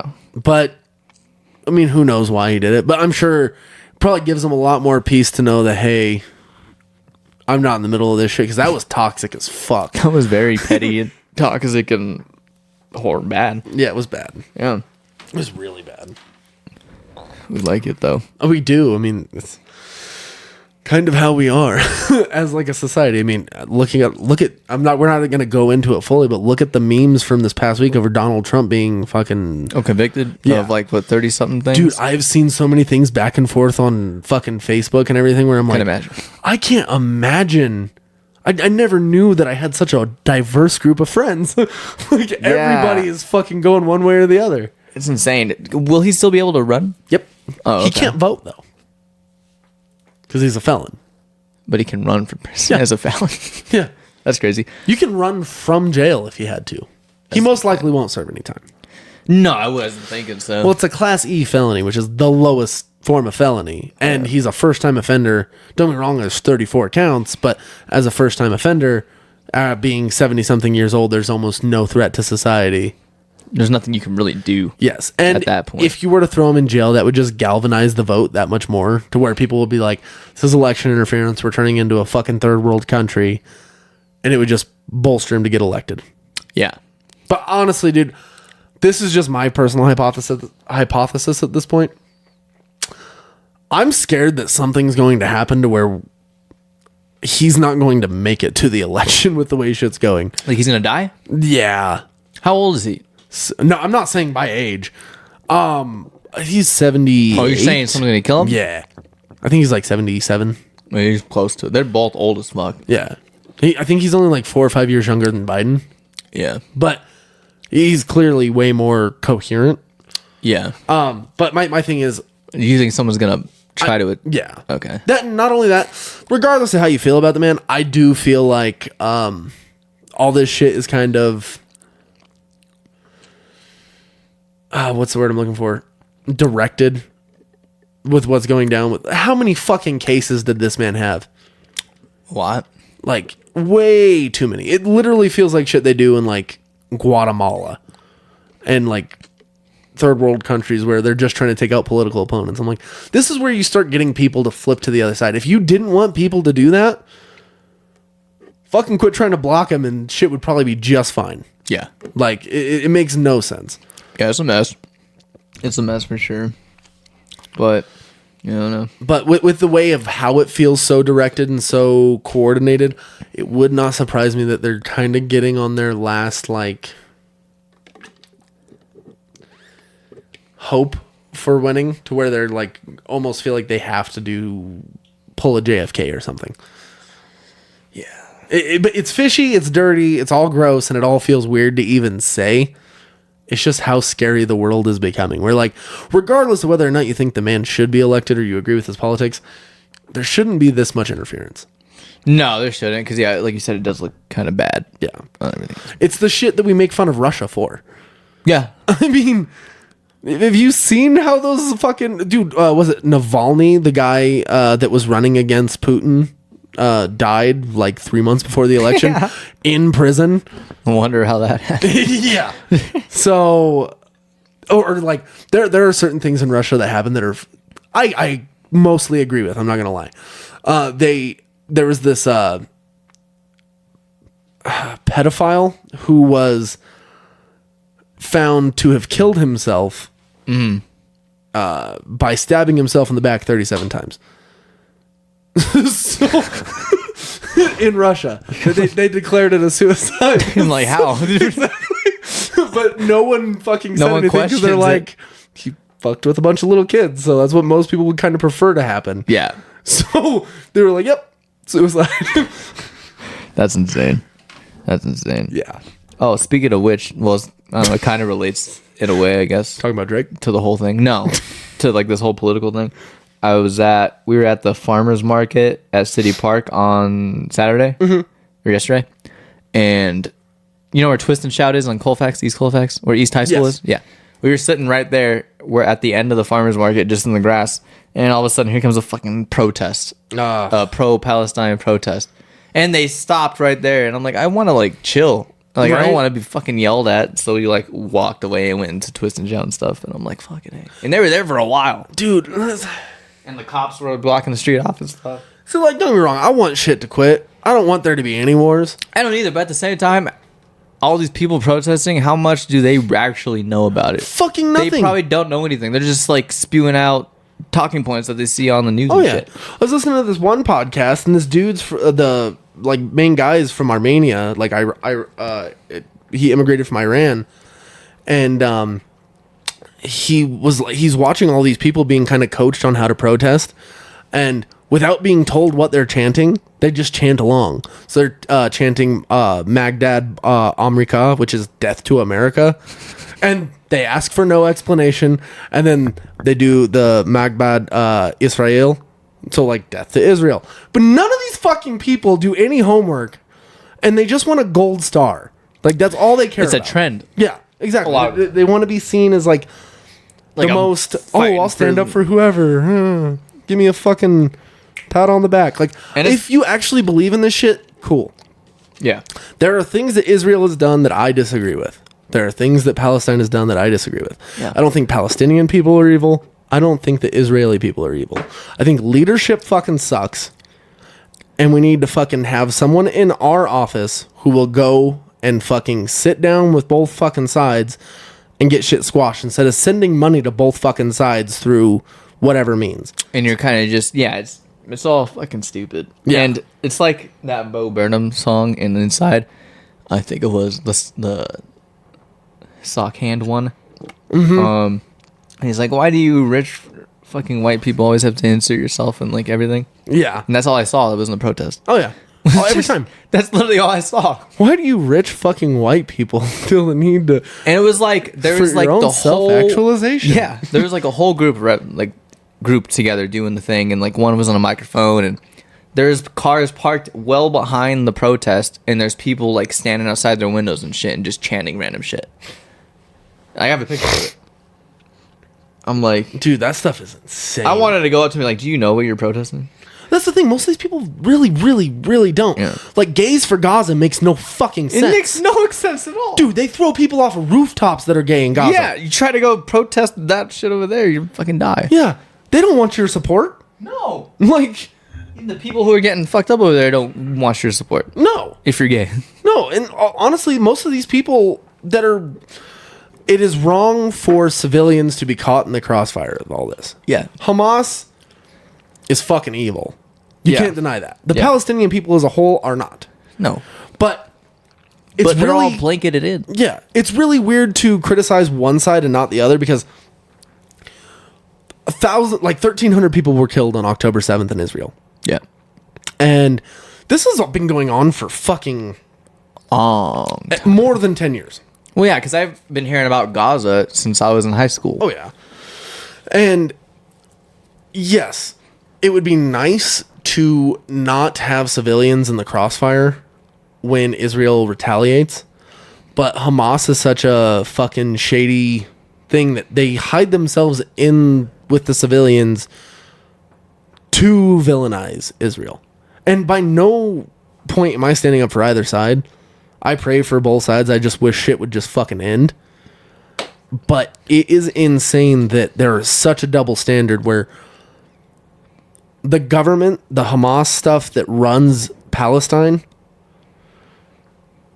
gets like no fucking attention from that side that wants to protest for Palestine. Yeah, no, they'll just like push that aside and Yeah. focus on Israel as yeah. being like completely in the wrong. Oh yeah, because I do believe that like Benjamin Netanyahu, the fucking prime minister or president or whatever of Israel, I believe he's pretty fucking evil too. Yeah. Like he's done some wild shit over the years. Like, and he's even publicly said like,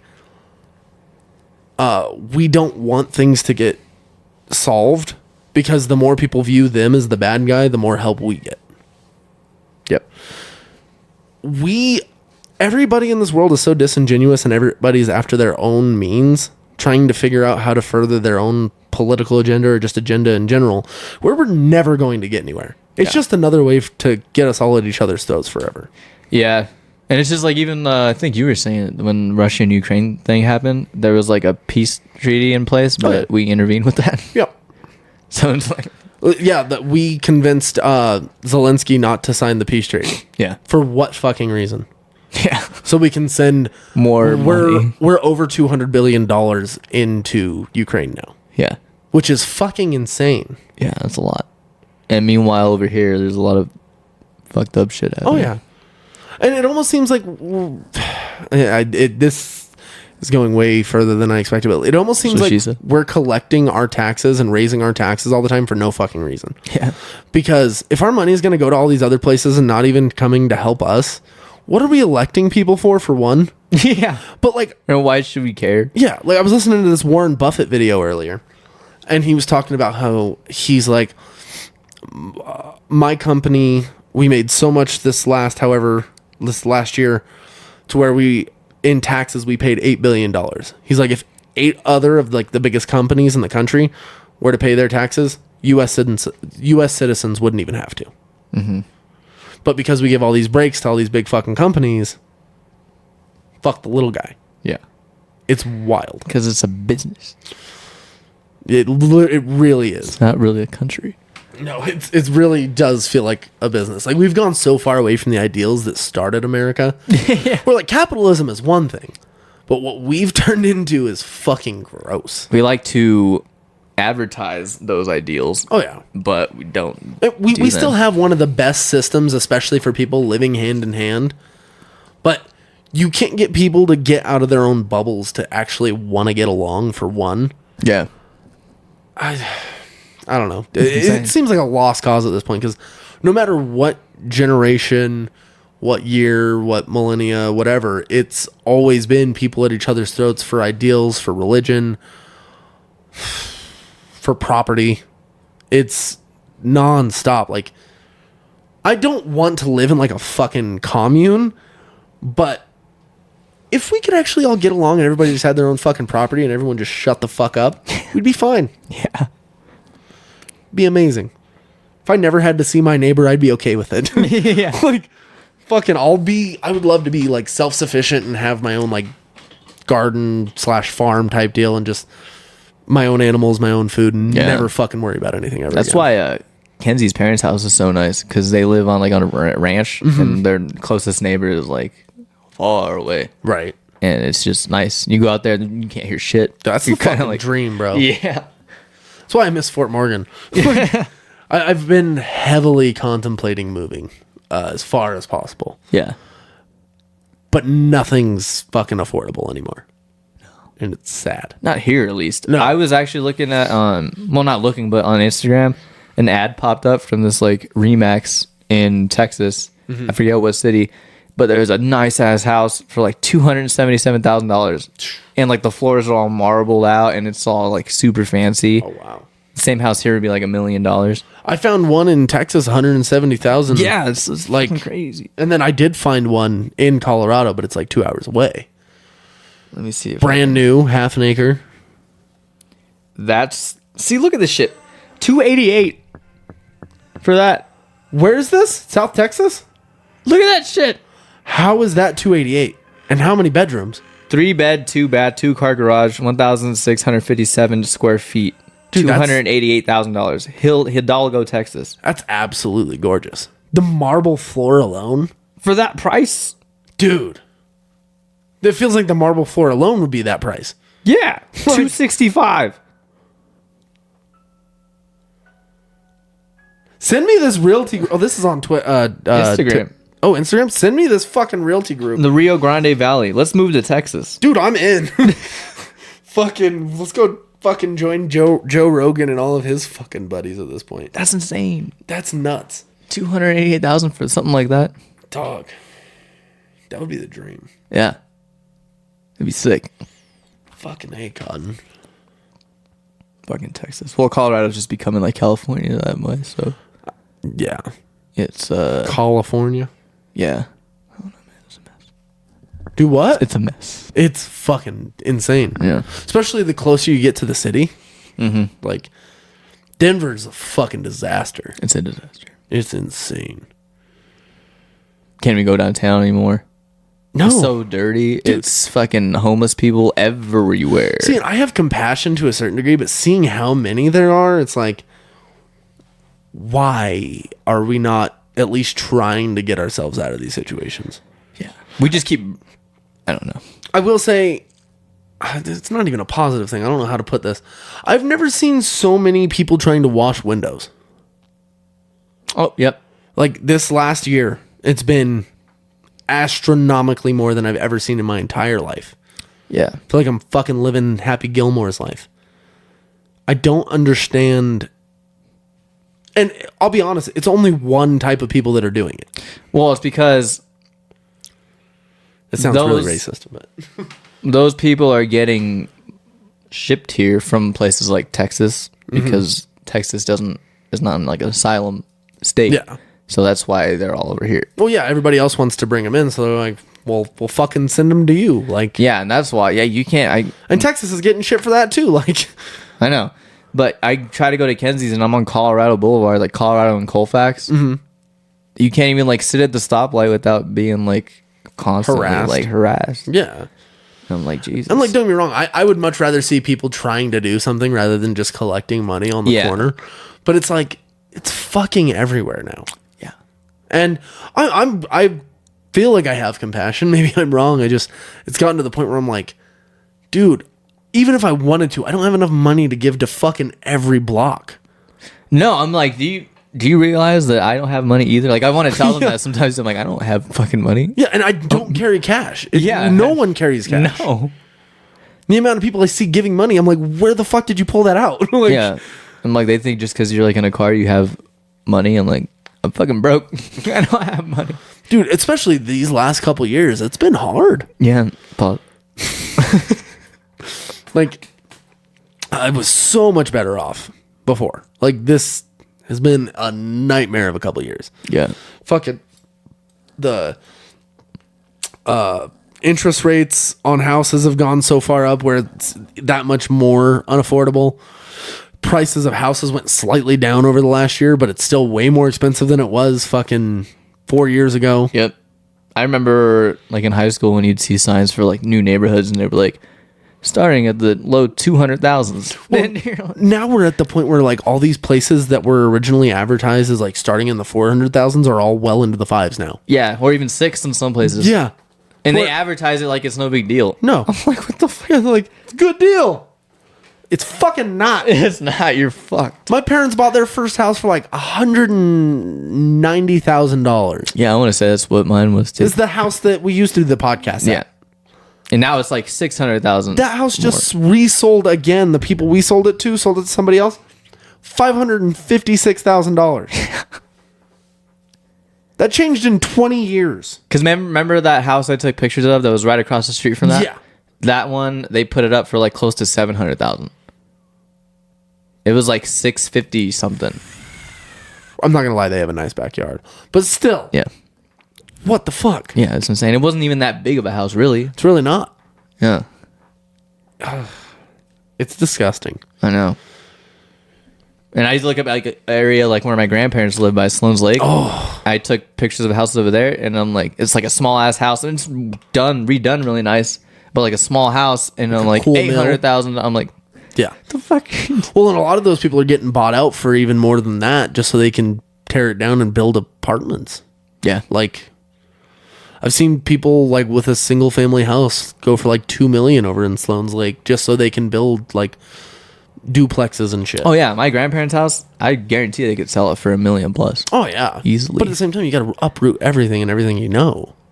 Yeah, and they wouldn't do anything in that house. They would tear it down. Oh, yeah.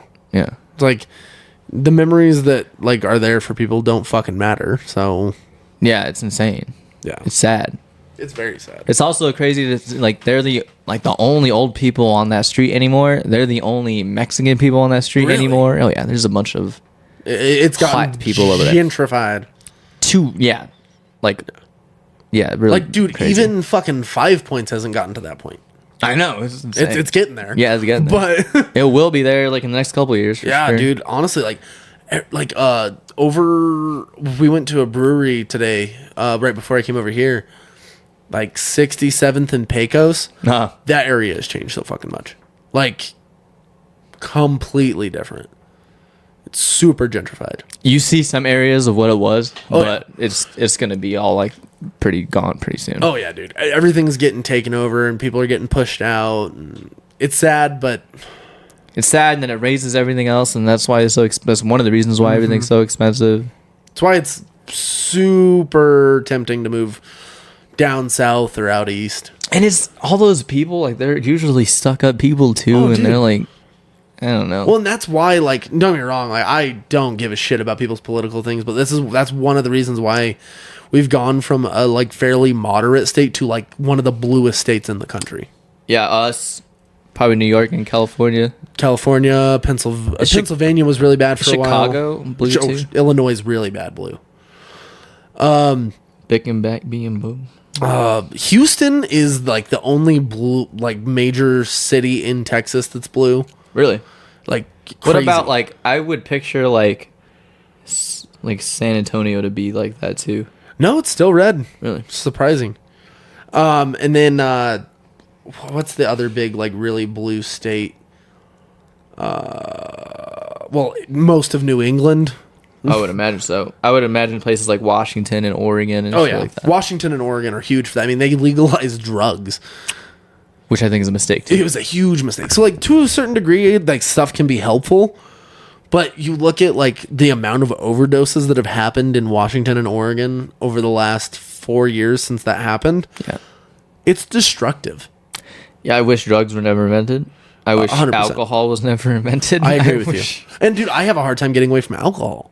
Alcohol is probably not the worst, but it's one of the worst things you can do. In some cases, it is the worst thing you can do, depending on who you are. Yeah, exactly. Everything's case by case. Yeah. But I fully agree with you. Like, I wish it was something I never picked up. I have so much trauma related to alcohol that I can't even like go out with them or whoever and have like a good time. Right. Because I just have so much trauma linked to that. I can't look at it any other way. See, and like, I have a hard, I hate alcohol, but I also have a hard time going anywhere, especially with family, and not drinking because I just feel like, Kind of have to in a way. yeah. Yeah. Like, it's just what you do. Like, my family's always been that way, and like ever since I was a little kid, I saw it, and I was, oh, hey, this is cool. That's why, like, the more I get a chance to move and leave, I want to, so my kids don't want to end up doing the same thing. Right. Because you can raise your kids as good as you can, or like completely like right, but at that point you're setting them off, and they're gonna hang out with whoever they hang out with, and something can still happen. Oh, 100%. That's my thing. I can only do the best I can, try to give them the tools I can, and then after that, it's up to them. Yeah. Because I've seen people raised completely even better than me that end up into drugs and shit like that. Honestly, those are the people I find doing it the most, Yeah. which is wild. Yeah. So I'm like, I don't know where the line is as far as like parenting goes. Yeah, I mean, yeah, you like you said, you really can only do what you can do and instill them with good values. More often than not, those will come out. Oh yeah. And they'll end up good, but there's some cases where I don't know, it's just you never know. No, absolutely. Yeah. It's fucking wild. Yeah. Like, there's, just speaking off of my own personal family experience, I've seen cousins and uncles and stuff that had parents who were cops go down those roads and never be able to find the way out. Yeah. And it's crazy because like those are the people you would expect to be like the most clean cut, but they're more rebellious than any people I've ever fucking met. And it's probably because they were raised kind of strict, though. When you have parents that are cops, or if you have parents that are like pastors or whatever, you're kind of like overruled to like a bad degree with all these things. Oh yeah. Where you're told you can't do this, you can't do that, so hard that you're gonna do that. Oh, absolutely. So yeah, you kind of gotta find like a medium. The more restrictive you are, the more that a lot of people want to go against those restrictions. Right. It makes it difficult. Yeah. When I think about being a parent or whatever, like, I think I wouldn't be like too strict because of that. See, and I go back and forth. I'm like, I know what I want to do. I know what I want them to do. There's certain things you can be super strict on. And I think there's certain things that you shouldn't be. Yeah. As much. Right. Yeah. Like, I try not to get them to play, like, too many electronics and stuff like that. But at the same time, I'm just like, where do you draw the line? And on certain also, things? like, where's the line of you being hypocritical in some points, too? Because at a certain age, they're going to try weed. They're probably going to try cigarettes. They're going to try alcohol. Like, how mad do you get when they do that? Right. Especially when you've done all of those things. Or even worse. Yeah, exactly. So, like, what do you do? Yeah. It's like, I was smoking cigarettes from the time I was 15. I was drinking from the time I was 12. I was smoking weed since 15. Like, yeah. So you can't really get mad at them, but you kind of can be like, I don't know what you do. So my thing is, at this point, I know how hard it was for me to quit certain things, especially cigarettes, to where my thing is like, if I was able to quit, I should be able to say, hey, don't touch this shit, because you'll regret it more than you'll enjoy it. Yeah, I think that would be a good way to go about it. Or, I don't know if it's a good thing, but maybe like, because they're going to try that stuff anyway. Oh, yeah. So would you like be like, hey, you're going to try this anyway. Why don't you try it here? Like where you're like, I know you're kind of safe kind of thing. Like, see, that's what my wife wants us to do. And but me then, and her, like, if you do that, too much or encourage that too much, they're gonna think it's okay to do it anyway. So it's like a hard thing. And that's where like it's hard to find that line, because like I've always like been like, hey, like it'd be cool to have like your son's like a first beer with your son, like that's cool, but it's like I see how destructive that leads. Like what will that turn into? Kind of thing. Yeah. So I'm like, all that stuff sounds fun and nice. So I'm like, I don't ever want to be the person to put it in their hands. Yeah. If they were to ever come to me and be like, hey, want to go out for a beer, like when they're 21, like, yeah, cool, you're an adult. Because at that point you can't do anything anyway. Yeah, you're fucking grown. Yeah. Like in my opinion, do I think that people should be able to drink when they're 18? Probably not. No. But if you're able to go die for your country, but you can't have a fucking beer, that seems a little bit insane. Yeah. Like, that is true. Either raise the limit age-wise to join the military, or vice versa. Yeah. It doesn't make sense. Because people are drinking when they're in high school anyway. Fucking A, bro. Yeah. I can't tell you how much alcohol I stole from my parents. Who bought, like, they had so many, like, 1.75 liter bottles of vodka, and they never kept track of where it was. So it was just like, hey. What would you do if you, like, found out that Kenneth or Thomas was, like, stealing your stuff and, like, drinking, like, in high school? I would sit down and have a talk with them. Yeah. I'd try not to be... Not, like, pissed off, kind of. Because that would make them rebel more. Oh, yeah. Because, like, my thing is, I did do this. Yeah. And I didn't get caught. I literally told on myself around the time I was 21, because I was like, hey, just want to let you know, blah, blah, blah. My thing is, if I were to catch them doing something like that, I'd want them to I'd want to let them know, hey, I love you. Everything's okay. We can't be doing this. And I would probably ask more questions in regards to when they were doing it and why they were doing it. Who they were doing it with. Yeah. Were you out doing it? Were you driving around being fucking stupid? Yeah. Like, making sure they're being safe and just letting them know, hey, I'm not okay with it. I can't fully control it, but if you're being responsible and I don't have to discipline this because you end up getting in trouble with the law or otherwise, then if I don't see it, it's one thing. I still don't want you to. And if I find you doing it, maybe we'll have problems down the road. Yeah. But it's not healthy. We've lost too many family members this way. It's not fucking something I want to see you go down. Yeah. Type shit. And I almost think when parents have experience with alcohol, drugs, whatever it is, and if they get out of that, I almost think they end up being better parents than parents that have never experienced anything like that. Because you know what can go wrong. That's why I think I would probably be a good one because of all the stuff, even the stuff I've done recently. Right? I mean, dude, look at the Amish. Yeah. They all have to get it out of their systems when they turn, 17 or 18 with Rumspringer? Yeah. And, like, the divides that causes in the families there is insane. Yeah. And it's real hard to tell someone, hey, you don't drink, you don't do any of this stuff, if you've never even done it yourself. It's like, to a point, yes, you at least have the moral ground where you're like, I was able to not do it, so you shouldn't be doing it. Yeah, and it's almost better when you have experienced that to where you can give them better advice. Yeah. Because kind of speak to it and be like, hey, this is where it took me. Yeah, and you don't want to do that shit. Fuck it, what's that? Walk hard.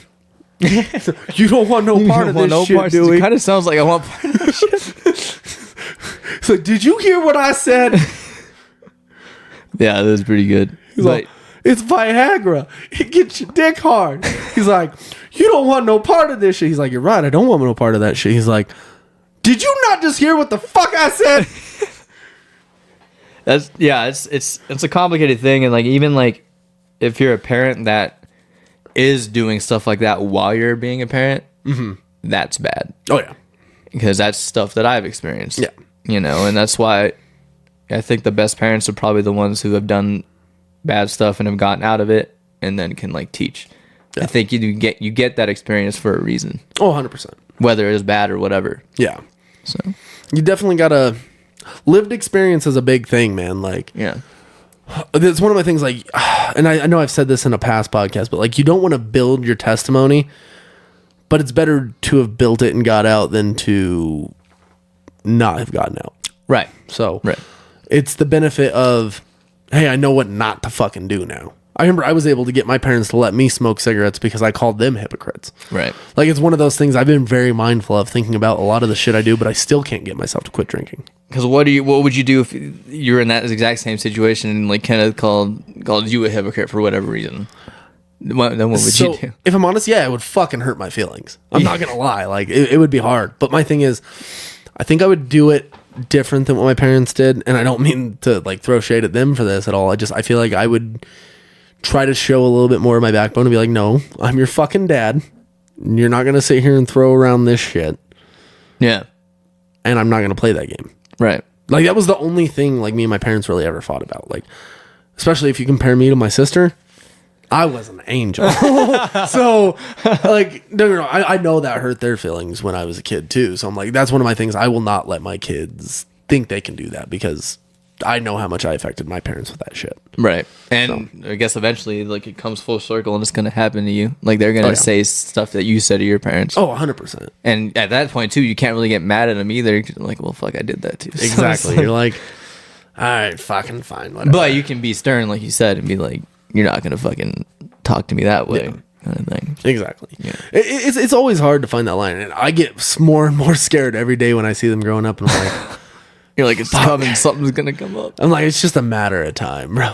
Yeah, even if they don't do anything bad, they're still going to fucking talk back to you about something. Well, like, what was it, like 2 weeks ago?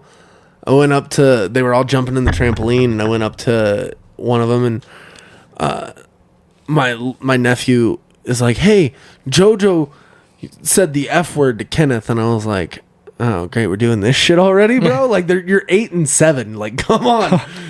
So you told him, he said fucking, and I'm like, the younger one made it sound like he said fuck you to him, and I was like, what the fuck is going on? Like, oh, that's where it comes from. God. But yeah, it's all interesting for sure. yeah, 100%. You got anything else for this podcast, my friend? Yeah, I think I'm all tapped out. Tap it in. All right. Well, if you don't mind, follow us on Instagram, Twitter, Facebook, TikTok, YouTube, Apple Podcasts, and Spotify. This is episode 120. It's like a week off and I forget. I know. I think you're right. But regardless, please enjoy. Make sure to give us 5 stars everywhere. It is episode 120. Make sure to leave 5-star ratings, thumbs up, all that. Really helps us reach out to the other helps us reach out to other viewers. We really appreciate it. We'll talk to you guys next week.